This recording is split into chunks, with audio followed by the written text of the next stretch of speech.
Chers étudiants, salam alaikum, j'espère que vous allez bien. Comme Oussad Kouis Yassine, donc Oussad de l'économie, et j'interviens aussi bien pour les cours de soutien des étudiants de l'université Hassan II. Alors cette vidéo est exceptionnellement dédiée aux étudiants de la 3e année cycle licence fondamentale des étudiants S6 qui suivent la matière des relations économiques internationales. Donc, Nas del Bac, vous êtes exempt, vous ne pouvez pas suivre cette vidéo, quoique elle ressemble à votre programme, mais ce n'est pas du tout votre programme. Il y a des éclaircissements de plus. En prime, il y a aussi des approfondissements en la matière. Donc, ça ne vous concerne pas. C'est même pas la peine de continuer la vidéo. Je m'excuse d'abord pour le retard pour les étudiants de la fac, parce qu'on avait beaucoup de travail à faire en termes d'examens nationaux et le programme des étudiants du bac. Les étudiants. D'un côté. D'un autre côté, on avait vu jusqu'à maintenant 4 vidéos qui traitent des relations économiques internationales. Nous avons vu d'abord la petite présentation des approches théoriques concernant le libre-échange et le protectionnisme. J'espère que vous l'avez suivi. Deuxième des choses, nous avons vu l'évolution du commerce international. Nous avons vu le commerce des biens, le commerce des services, le commerce des propriétés intellectuelles. Nous avons vu le GATT et l'OMC, donc la différence entre ces deux et le passage de l'OMC avec tous les cycles concernant cela. Et nous avons vu l'ORD, et ça c'est un titre ou là un cas spécial pour Nestlé Indom Oustad Tej. Mis à part ça, la dernière vidéo qui concerne l'ORD, l'organe de règlement des différends, le programme Treiben, il est le même, les deux ensemble, et je suis sûr que ça va être même pour les universités de Maghreb Kamel. On va continuer. Si vous vous souvenez, le monde a connu une évolution importante en termes de commerce. Que ce soit les biens ou les services, le commerce a évolué d'une manière abracadabrantesque et c'est quelque chose de très bien. Qui nie exceptionnellement, exclusivement 3 facteurs qui font le monde et l'évolution importante commercialement. Premièrement, nous avons la création du GATT. GATT, attention, ce n'est pas une organisation, c'est un ensemble de lois. Faqat, un ensemble de lois. On a déjà explicité cela dans la vidéo précédente concernant le GATT et l'OMC. Par la suite, le GATT est devenu OMC et il a pu faire de l'extension du commerce remarquable. Deuxième élément, c'est la mondialisation. Ce phénomène qui s'explique par le rapprochement des marchés. Et nous l'avons expliqué pour l'évolution du commerce mondial. Vous pouvez voir la vidéo en description. Et troisième facteur, et c'est celui dont nous parlerons ce soir, c'est l'intégration économique ou l'intégration régionale. Alors de quoi il s'agit? Suivez bien, la vidéo est très simple et les explications, je vais essayer de les simplifier au maximum. Pour mieux comprendre, on a dit l'autre fois que la mondialisation, l'awlama, c'est un phénomène dans lequel les pays se rapprochent. Et le monde kamel est comme un village. Et comme ça, si tu as la production de chi, si tu veux chi, si tu veux chi, si tu veux chi, si tu veux chi. Donc, de manière générale, le monde est devenu tellement connecté, que ce soit financièrement, ce qu'on appelle la globalisation financière, ou là, en termes de commerce, ce qu'on appelle la mondialisation. La mondialisation, la partie importante, c'est l'intégration économique ou l'intégration régionale. L'intégration économique, c'est le fait que les pays vont constituer un territoire. Prenons un exemple. Prenons le Maghreb, Tunis et le Jazair. Ces 3 pays sont très proches. Un jour ou l'autre, les 3 pays ils vont se mettre d'accord à une union.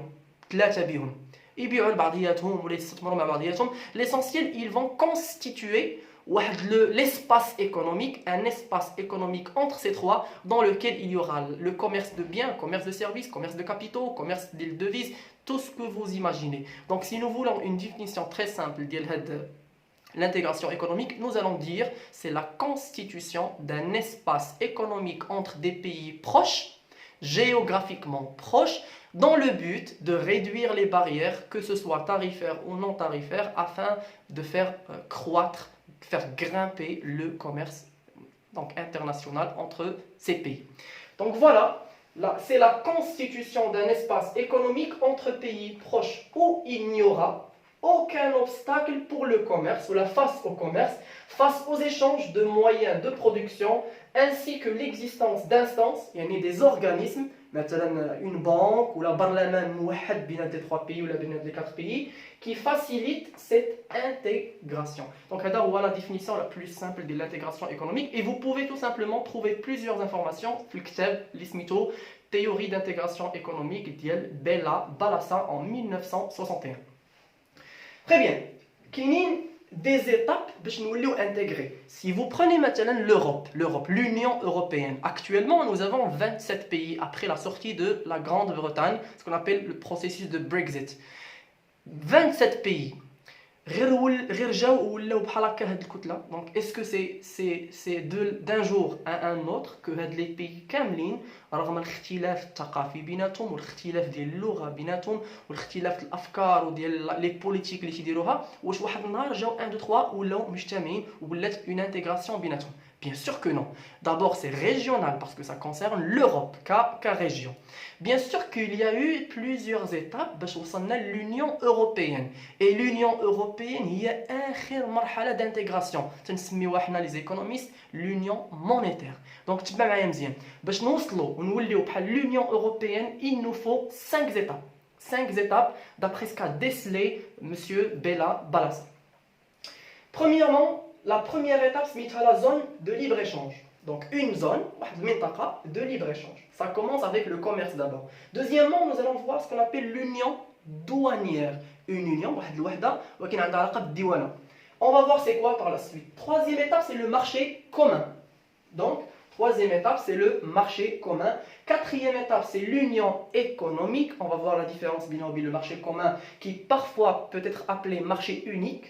Et finalement, vous avez l'union monétaire, et c'est le cas, l'exemple que nous avons donné, l'exemple flagrant de l'Union européenne. Alors, je n'ai une zone de libre-échange. Alors, on a l'exemple tout à l'heure. Imaginez le Maroc, l'Algérie, la Tunisie. 3 pays qui sont géographiquement proches.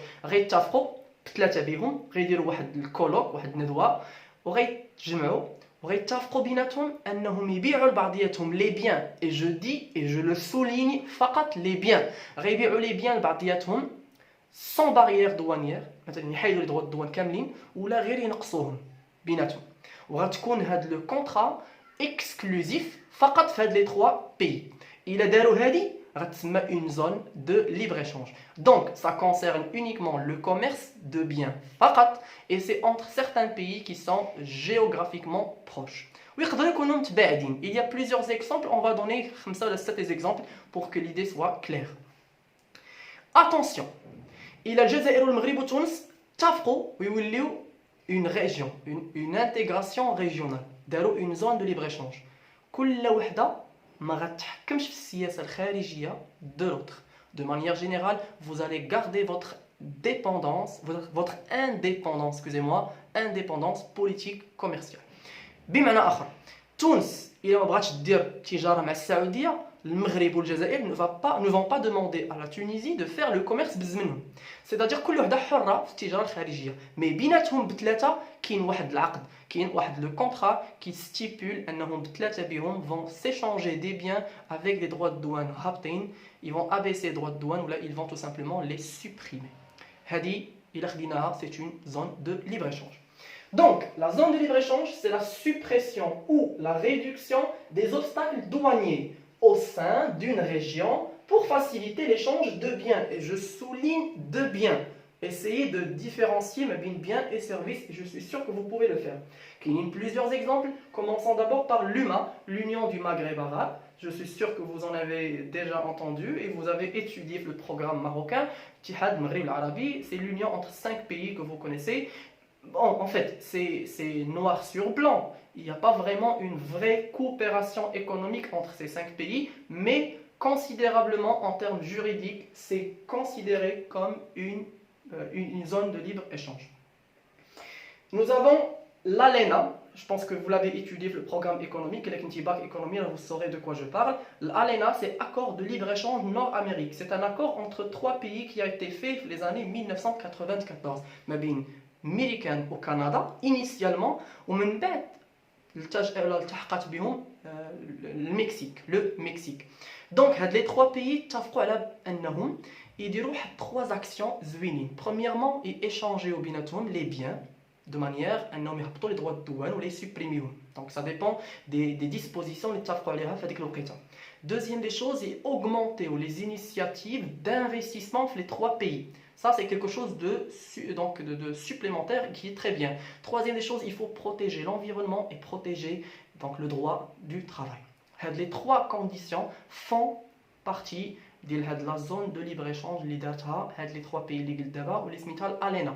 Par contre, Ninja Trump, lorsqu'il a été élu président, il a modifié certaines dispositions parce que chef, le Mexique, donc il a certainement modifié quelque chose ou un smital ALENA ou le smital AEUNC, c'est-à-dire accord États-Unis, Mexique, Canada. Et il est basé sur ces trois éléments, favoriser le commerce, augmenter les investissements et le respect de la propriété intellectuelle. Nous avons un troisième exemple, ce qu'on appelle la AELE, Association européenne de libre-échange. Hadi, c'est un cas exceptionnel parce que vous allez trouver des pays qui sont plus ou moins éloignés géographiquement. Je connais vous avez l'Islande, vous avez la Norvège, vous avez Liechtenstein et vous avez la Suisse. 4 pays اتفقوا على انهم يهبطوا les droits de douane بيناتهم ويكومونسيو les échanges commerciaux. Et nous avons l'ASEAN. Je pense que vous en avez déjà entendu parler de l'ASEAN. C'est l'association des nations des pays de l'Asie du Sud-Est. كاينين 10 les pays اتفقوا على انهم يديروا واحد le cadre de coopération économique منهم فيتنام منهم la Thaïlande donc le Cambodge, la Birmanie, vous avez l'Indonésie, Singapour, Philippines, 10 دول اتفقوا على انهم يهبطوا les droits de douane بيناتهم ويبيعوا لبعضياتهم et ça a donné un très bon exemple de développement humain et même développement économique qui est Singapour. Donc attention, nota bene par rapport à la zone de libre-échange, dès une zone de libre-échange, les pays vont garder la maîtrise de leur souveraineté extérieure et politique commerciale. Ça veut dire, mais par rapport à l'extérieur, Israël, Palestine, vous avez le plein choix de faire le commerce avec quiconque vous voulez. C'est la première étape d'intégration économique. Par contre, imaginez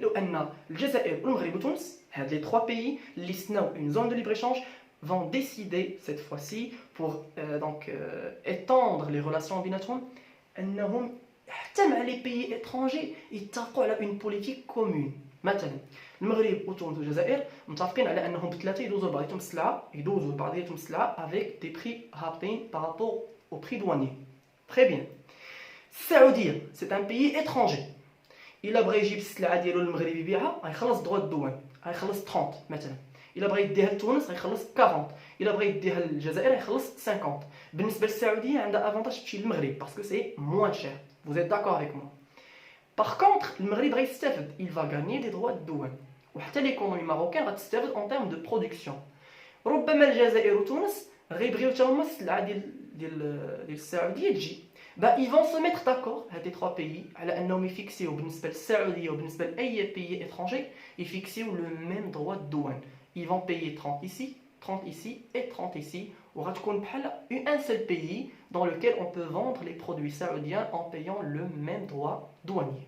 C'est ce qu'on appelle l'union douanière.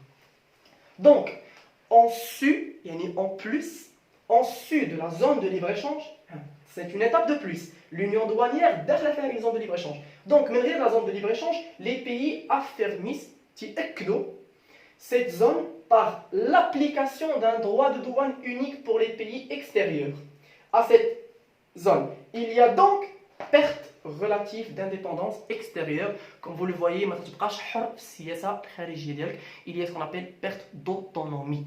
C'est la deuxième étape d'intégration économique. Et comme vous le voyez, certainement vous l'avez remarqué, il n'y a que le commerce de biens.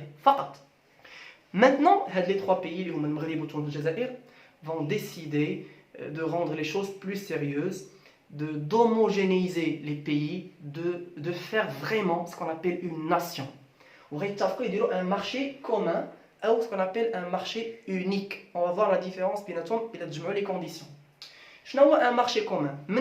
La circulation, la libéralisation de la circulation des biens, les services. Les services, télécommunications, transport, les droits d'auteur, etc. Et le mouvement des capitaux. Ça veut dire الفلوس اللي بالجزائر تدوز للمغرب والفلوس المغربيه تمشي لتونس. Donc il y aura une parfaite circulation de la monnaie ou les devises de les trois pays, malgré le fait que les trois devises sont différentes. Et troisième chose, il y aura la circulation même du facteur travail. Les Marocains, ils peuvent aller travailler en Algérie, ils peuvent aller travailler en Tunisie, il n'y aura aucune restriction. Donc, en plus des biens, les pays membres autorisent la libre circulation des services, des capitaux et des hommes ou là, humains. L'exemple le plus flagrant, c'est Mercosur et l'association des pays du Golfe, Doual Khalij. Mais quand même, l'exemple des deux pays que je viens de donner, il faut bien noter que il a les trois conditions que je viens de citer maintenant, c'est un marché unique. Où fait deux niveaux d'intégration. Une intégration monétaire ou une intégration financière. Une intégration monétaire. Lorsque les monnaies de ces trois pays, ou de ces cinq, ou de ces vont circuler parfaitement بدون أي restriction. بمعنى آخر، الفلوس الجزائر يمكن ليه تشري بها في تونس. والفلوس ديال تونس تشري بها في المغرب. À condition خاصو يكون عندنا le même taux de change. يعني خاص العملة الجزائرية تكون تساوي العملة التونسية, ce qui n'est pas vraiment facile. Troisième des choses, ou là, donc deuxième point d'intégration, ce qu'on appelle l'intégration financière. Tellement les capitaux تيدوروا من بلاد لبلاد حتى انه تيكون عندك le même taux d'intérêt. تسلفتي من تونس ولا تسلفتي من الجزائر ولا تسلفتي من المغرب, c'est le même taux d'intérêt, c'est la même monnaie. Donc c'est soit une intégration monétaire, soit une intégration financière, soit les deux à la fois. Mais comme je viens de le préciser, c'est pas facile d'appliquer un marché commun. علاش؟ parce que الا قلتي ماروكان غيمشي للجزائر والجيريان غيمشي لتونس, c'est compréhensible. Ce sont des arabes, ils peuvent parler arabe, ils peuvent s'entendre, ils ont la même formation. Mais imagine quand une union ou le marché commun entre trois pays qui ont la même langue. Imagine maintenant le Brésil, le Paraguay, le Pérou. Le Paraguay ou le Pérou يهضروا بالإسبانية والبرازيل تهضر بالبرتغالية. كيفاش les Portugais vont pouvoir aller directement لهاد les pays يهضروا بالإسبانية بلا ما يلقاو مشكلة في العمل وفي la formation. Troisième chose, le diplôme le Brésil n'est pas le diplôme le Pérou, donc c'est pas le même diplôme péruvien, c'est même pas le diplôme du Paraguay. Donc là on aura un problème d'harmonisation des formations et même des monnaies. C'est pas facile d'appliquer le marché commun. Les deux pays, les deux zones qui ont un marché commun, nous avons le Mercosur, les union douanière, fait plusieurs pays, fait le Paraguay, l'Argentine, le Brésil, que je viens de citer, la Bolivie, l'Uruguay. Donc تقريبا شي 7 ولا 8 ديال les pays اللي كاين هنايا وكي عندهم هاد les trois conditions, تقريبا عندهم هاد les trois conditions. Et vous avez l'association des pays du Golfe اللي هي دول الخليج اللي فيها donc الامارات, السعوديه, كانت قطر شحال هادي, mais je pense qu'il y a beaucoup de problèmes actuellement مع السعوديه. Donc vous avez السعوديه, عمان, الكويت, سميتو les Émirats, etc. sont des pays qui rapportent des sommes très importantes. Donc, c'est la quatrième ou la troisième étape de l'intégration. Maintenant qu'il y a une quatrième étape, c'est ce qu'on appelle l'union économique. Malgré qu'ils autorisent les biens, les services, les capitaux et les humains, ils vont même appliquer la même politique économique.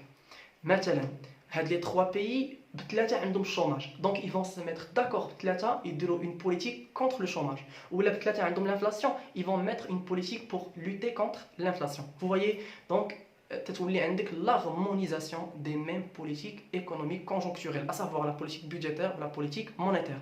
Mais cela n'est pas facile. Parce que la même politique économique, ça suppose un parlement واحد. Ça suppose une banque centrale واحدة. Et c'est pas facile à faire.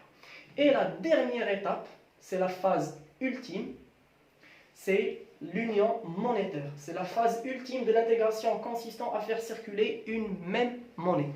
Donc, من غير أن عندك les biens, les services, les capitaux, les humains, وعندك la même politique économique, غتولي عندك la même devise qui circule في les pays كاملين. بحال l'exemple de l'Union européenne, et c'est l'exemple que nous allons expliquer dans la vidéo suivante. Donc vous restez branchés jusqu'à ce que je puisse vous expliquer كيفاش l'Union européenne a été construite de A à Z. Quiz Yassine vous dit à très bientôt.